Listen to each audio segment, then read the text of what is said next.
ಶನಿವಾರ ಕರ್ನಾಟಕ ಬಂದ್ ಮಾಡೋಕೆ ಸಂಘಟನೆಗಳು ಕರೆ ಕೊಟ್ಟಿವೆ. ಕೆಲ ಸಂಘಟನೆಗಳು ಇನ್ನೂ ಕೂಡ ಇದಕ್ಕೆ ವಿರೋಧವನ್ನು ವ್ಯಕ್ತಪಡಿಸ್ತಾ ಇವೆ. ಇದರ ಅವಶ್ಯಕತೆ ಏನಿದೆ, ಇದರಿಂದ ಆಗೋದೇನಿದೆ, ಯಾಕೆ ನಿಮ್ಮ ಬೇಳೆ ಬೇಯಿಸ್ಕೊಳ್ತಾ ಇದ್ದೀರಾ ಅಂತ ಆಕ್ರೋಶವನ್ನು ಹೊರಹಾಕ್ತಾ ಇದ್ದಾರೆ. ಶನಿವಾರ ಅಖಂಡ ಕರ್ನಾಟಕ ಬಂದ್ ಮಾಡೋಕೆ ಈಗ ನಿರ್ಧಾರವನ್ನು ಮಾಡಾಗಿದೆ. ಯಾವ ಕಾರಣಕ್ಕೂ ಕೂಡ ನಾವು ಹಿಂದೇಟನ್ನು ಹಾಕಲ್ಲ ಅಂತಿದ್ದಾರೆ. ಪ್ರತಿಷ್ಠೆಗೆ ಬಿದ್ದಂಗಿದೆ. ಘೋಷಣೆ ಮಾಡಿಬಿಟ್ಟಿದ್ದೇವೆ, ಈಗ ಹಿಂದೆ ತಗೊಂಡ್ಬಿಟ್ರೆ ಮಾನಮರ್ಯಾದೆ ಇರಲ್ಲ ಅಂತ ಹೇಳ್ಬಿಟ್ಟು ಹೆಂಗಾದರೂ ಮಾಡಿ ಬಂದ್ ಮಾಡೇ ಮಾಡೋಣ ಅಂತ ನಿಂತಂಗಿದೆ. ಮಾರ್ಚ್ 22ಕ್ಕೆ ಇಡೀ ಕರ್ನಾಟಕ ಸ್ತಬ್ಧ ಆಗುತ್ತಾ? ಆಗಲಿಕ್ಕಿಲ್ಲ, ಭಾಗಶಃ ಆಗಬಹುದು ಅಷ್ಟೇ. ಎಲ್ಲೆಲ್ಲಿ ಇವರು ಹೋರಾಟವನ್ನು ಮಾಡ್ತಾರೆ ಅಲ್ಲೆಲ್ಲ ಆಗಬಹುದು. ಆಟೋ ಬಸ್ ರಸ್ತೆಗೆ ಇಳಿಯಲ್ಲ, ಹುಷಾರಾಗಿರಿ ಅಂತಿದ್ದಾರೆ. ಬಸ್ಗಳು ಓಡಾಡುತ್ತೆ, KSRTC ಅವರು BMTC ಅವರು ಏನು ಬಂದ್ ಮಾಡುವಂಥ ಪರಿಸ್ಥಿತಿಯಲ್ಲಿಲ್ಲ. ಹೋಟೆಲ್ ಅಸೋಸಿಯೇಷನ್ ನೈತಿಕ ಬೆಂಬಲವನ್ನು ಕೊಟ್ಟಿದ್ದಾರೆ. ನೈತಿಕವಾಗಿ ಬಟ್ ಹೋಟೆಲ್ಗಳನ್ನು ನಡೆಸ್ತಾರಂತೆ. ಆ ಸಂದರ್ಭದಲ್ಲಿ ಹೋಟೆಲ್ಗಳಿಗೆ ನುಗ್ಗಿ ತಿಂಡಿ ತಿಂತಾರಂತೆ. ಹಾಗೆ ತಿಂದ ಮೇಲೆ ಕಾಸು ಕೊಟ್ಕೊಂಡು ಹೋಗಿ, ಹಾಗೆ ತಿನ್ನೋಕೆ ಹೋಗಬೇಡಿ. ಬಂದ್ ದಿನಾಂಕ ಬದಲಿಸುವಂತೆ ಕ್ಯಾಂಪ್ಸ್ ಪಟ್ಟು ಹಿಡ್ಕೊಂಡಿದೆ ಖಾಸಗಿ ಶಾಲೆಗಳ ಒಕ್ಕೂಟದವರು. ಯಾಕೆ ಅಂತಂದರೆ ಎಕ್ಸಾಮ್ಸ್ ಇದೆ ರೀ, SSLC ಎಕ್ಸಾಮ್. ಈ ನಿಟ್ಟಲ್ಲಿ ಒಂದಿಷ್ಟು ಬೆಳವಣಿಗೆಗಳಾಗಿದೆ. ಏನಾಗಿದೆ ರಿಪೋರ್ಟ್ ಇಲ್ಲಿದೆ. ಶನಿವಾರ ಅಖಂಡ ಕರ್ನಾಟಕ ಬಂದ್, ಆಟೋ ಬಸ್ ರಸ್ತೆಗಿಳಿಯಲ್ಲ ಹುಷಾರ್. ಮಾರ್ಚ್ 22 ಬಂದ್, ಏನಿರುತ್ತೆ ಏನಿರಲ್ಲ. ಬೆಳಗಾವಿ ಗಡಿ ಭಾಗದಲ್ಲಿ ಮರಾಠಿಗರ ಪುಂಡಾಟಿಕೆ, MES ನಿಷೇಧ, ಮೆಟ್ರೋ ದರ ಏರಿಕೆ ಸೇರಿದಂತೆ ಹಲವಾರು ವಿಚಾರಗಳನ್ನು ಮುಂದಿಟ್ಟುಕೊಂಡು ಕನ್ನಡ ಪರ ಸಂಘಟನೆಗಳು ಶನಿವಾರ ಬಂದ್ಗೆ ಕರೆ ಕೊಟ್ಟಿವೆ. ಶನಿವಾರ ಬೆಳಗ್ಗೆ 6 ಗಂಟೆಯಿಂದ ಸಂಜೆ 6 ಗಂಟೆವರೆಗೆ ಬಂದ್ ಇರಲಿದೆ. ಬಂದ್ಗೆ ಈಗಾಗಲೇ ಓಲಾ, ಊಬರ್, ಟ್ಯಾಕ್ಸಿ ಅಸೋಸಿಯೇಷನ್, ಖಾಸಗಿ ಬಸ್ಗಳು ಬೆಂಬಲ ಸೂಚಿಸಿವೆ. ನಾವು ಈ ನಾಡಿನ ಸಮಸ್ಯೆಯನ್ನು ಇಟ್ಕೊಂಡು ಕರ್ನಾಟಕ ಬಂದ್ಗೆ ಕರೆಯನ್ನು ಕೊಟ್ಟಿದ್ದೀವಿ. ನನ್ನೆಲ್ಲ ಕನ್ನಡ ಪರ ಸಂಘಟನೆಗಳು ಇದಕ್ಕೆ ಕೈ ಜೋಡಿಸಿದ್ದೇವೆ. ಎಲ್ಲರನ್ನೂ ಬೆಂಬಲ ಕೇಳ್ತೀವಿ. ಯಾರು ಕೊಡದೆ ಹೋದ್ರೆ ನಮ್ಗೇನು ಅಭ್ಯಂತರ ಇಲ್ಲ. ನಾವು ಬಂದ್ ಮಾಡೋದಂತೂ ಮಾಡೇ ಮಾಡ್ತೀವಿ. ನೈತಿಕ ಬೆಂಬಲ ಬೇಕಾಗಿಲ್ಲ ನಮ್ಗೆ. ನೈತಿಕ ಬೆಂಬಲ ಕಟ್ಕೊಂಡು ಏನಾಗಬೇಕು? ಕೈಗೆ ಬಟ್ಟೆ ಕಟ್ಕೊಂಡ್ಬಿಟ್ಟು ವ್ಯಾಪಾರ ಮಾಡ್ತೀನಿ ಅಂದ್ರೆ ಅದು ನೈತಿಕ ಬೆಂಬಲಕ್ಕೆ ಬೆಲೆ ಇದೆಯಾ? ಅದನ್ನೆಲ್ಲ ನಾವು ಒಪ್ಪೋದಿಲ್ಲ. ಅವರು ಬಂದ್ರೆ ಕೊಡ್ಲಿ, ಇಲ್ಲ ಅಂದವ್ರಿಗೆ ನಾವು ಬಲವಂತ ಮಾಡಲ್ಲ. ಹಾಗಾಗಿ ಬಲವಂತ ಮಾಡಿಸ್ಕೋಬೇಡಿ ಅಂತ ಸಾರ್ವಜನಿಕರು, ಇದು ನಮ್ಮನೆ ಕೆಲಸ ಅಲ್ಲ. ಇದನ್ನ ಸಾರ್ವಜನಿಕರು ಅರ್ಥ ಮಾಡ್ಕೋಬೇಕು. ಕೇಂದ್ರ ರಾಜ್ಯ ಸರ್ಕಾರಕ್ಕೆ ನಾವು ಒಂದು ಎಚ್ಚರಿಕೆಯನ್ನು ಕೊಡಲೇಬೇಕಲ್ವಾ? ಹೋಟೆಲ್ ಅಸೋಸಿಯೇಷನ್ ನೈತಿಕ ಬೆಂಬಲ. ಶನಿವಾರ ಬಂದ್ ಇದ್ರೂ ಹೋಟೆಲ್ ಓಪನ್. ಕನ್ನಡ ಸಂಘಟನೆಗಳು ಕರೆ ಕೊಟ್ಟಿರುವ ಕರುನಾಡು ಬಂದ್ಗೆ ಹೋಟೆಲ್ ಅಸೋಸಿಯೇಷನ್ ನೈತಿಕ ಬೆಂಬಲ ಸೂಚಿಸಿವೆ. ಹೋಟೆಲ್ ಅಗತ್ಯ ಸೇವೆ ಆಗಿರೋದ್ರಿಂದ ಎಂದಿನಂತೆ ಓಪನ್ ಇರುತ್ತೆ. ಹೀಗಂತ ಬೆಂಗಳೂರು ಹೋಟೆಲ್ ಅಸೋಸಿಯೇಷನ್ ಅಧ್ಯಕ್ಷ PC ರಾವ್ ಸ್ಪಷ್ಟನೆ ಕೊಟ್ಟಿದ್ದಾರೆ. ಎಲ್ಲಾ ಹೋಟೆಲ್ಗಳು ನೈತಿಕವಾದ ಬೆಂಬಲ ಕೊಡ್ತೇವೆ. ಯಾಕೆಂದರೆ ಹೋಟೆಲ್ ಉದ್ಯಮ ಅವಶ್ಯಕ ಸೇವೆ ಅಡಿಯಲ್ಲಿ, ಅಂದರೆ ಎಸೆನ್ಷಿಯಲ್ ಸರ್ವಿಸ್ ಅಡಿಯಲ್ಲಿ ಬರ್ತದೆ. ಜನಸಾಮಾನ್ಯರಿಗೆ ಗಂಟೆಗೆ ಆಹಾರ ಪೂರೈಕೆ ಮಾಡುವುದು ನಮ್ಮೆಲ್ಲರ ಅಗತ್ಯವಾದ ವಿಚಾರ. ಆದುದರಿಂದ ಸಂಪೂರ್ಣವಾದ ನೈತಿಕವಾದ ಬೆಂಬಲ ಕೊಡ್ತೇವೆ. ನೀರು, ಭಾಷೆ ಹಾಗೂ ಜಾಗದ ವಿಚಾರವಾಗಿ ಕನ್ನಡಿಗರಿಗೆ ಯಾವುದೇ ಅನ್ಯಾಯವಾದಾಗ ಹೋಟೆಲ್ ಉದ್ಯಮ ಬೆನ್ನೆಲುಬಾಗಿ ನಿಲ್ಲುತ್ತದೆ. ಹೀಗಿದ್ದರೂ ಬಂದಿಗೆ ಮಾತ್ರ ಕೇವಲ ನೈತಿಕ ಬೆಂಬಲ. ಎಲ್ಲರೂ ಸಹಕಾರ ಕೊಟ್ರಷ್ಟೇ ಬಂದ್ ಯಶಸ್ವಿ. ಪಬ್ಲಿಕ್ ಟಿವಿಗೆ ಸಚಿವ ರಾಮಲಿಂಗಾರೆಡ್ಡಿ ಸ್ಪಷ್ಟನೆ.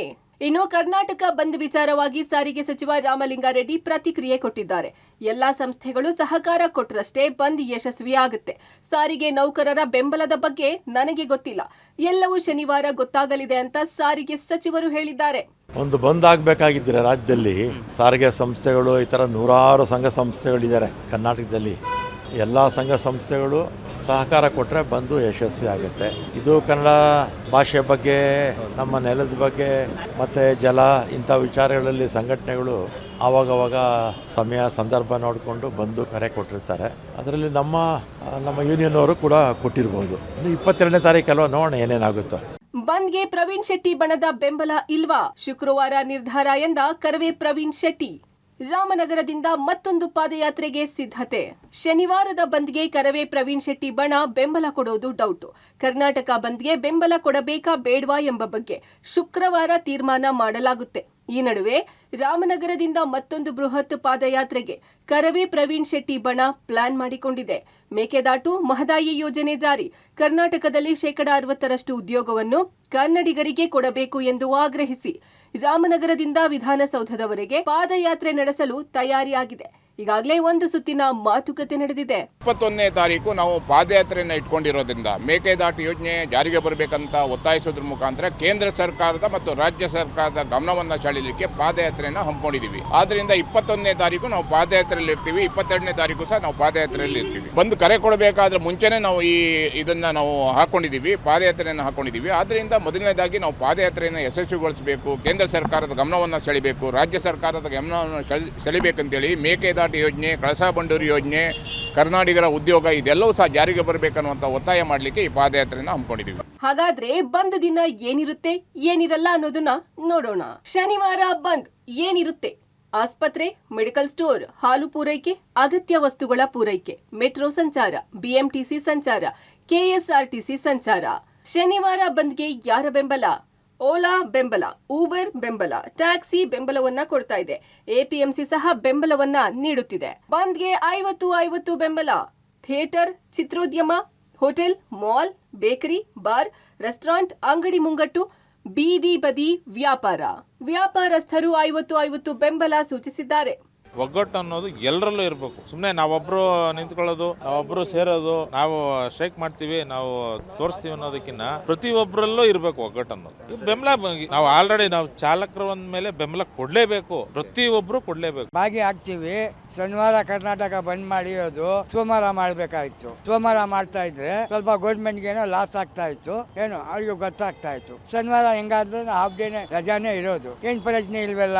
ಕರ್ನಾಟಕ ಬಂದ್ಗೆ ವಾಟಾಳ್ ನಾಗರಾಜ್ ಅವರು ಕರೆದಿರ್ತಕ್ಕಂತ ಬಂದ್ಗೆ ನಮ್ದು ನೈತಿಕ ಬೆಂಬಲ ಇದೆ. ಬೀದಿ ಬದಿ ವ್ಯಾಪಾರಿಗಳದು ಕರ್ನಾಟಕದ ನೆಲ, ಜಲ, ಭಾಷೆ, ಸಂಸ್ಕೃತಿ, ತಾಯ್ನಾಡು ಅಂತ ಬಂದಾಗ ನಮ್ದು ಈ ಹಕ್ಕು ಇದೆ. ಹಕ್ಕುವನ್ನ ನಮ್ಮ ಹೋರಾಟಕ್ಕೆ ನಾವು ಪಾಲ್ಗೊಳ್ಳುತ್ತೀವಿ, ಹೋರಾಟವನ್ನ ಮಾಡೋಣ.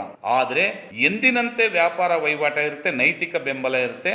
ನಾಡು ನುಡಿ ಹೋರಾಟಕ್ಕೆ ಬೆಂಬಲ ನೀಡುವಂತೆ ಕನ್ನಡ ಪರ ಹೋರಾಟಗಾರರು, ವ್ಯಾಪಾರಸ್ಥರು, ಆಟೋದವರನ್ನ ಕೋರಿದೆ. ಶನಿವಾರದ ಬಂದ್ ಸಕ್ಸಸ್ ಆಗುತ್ತಾ? ಕಾದು ನೋಡಬೇಕಿದೆ. News desk, public TV.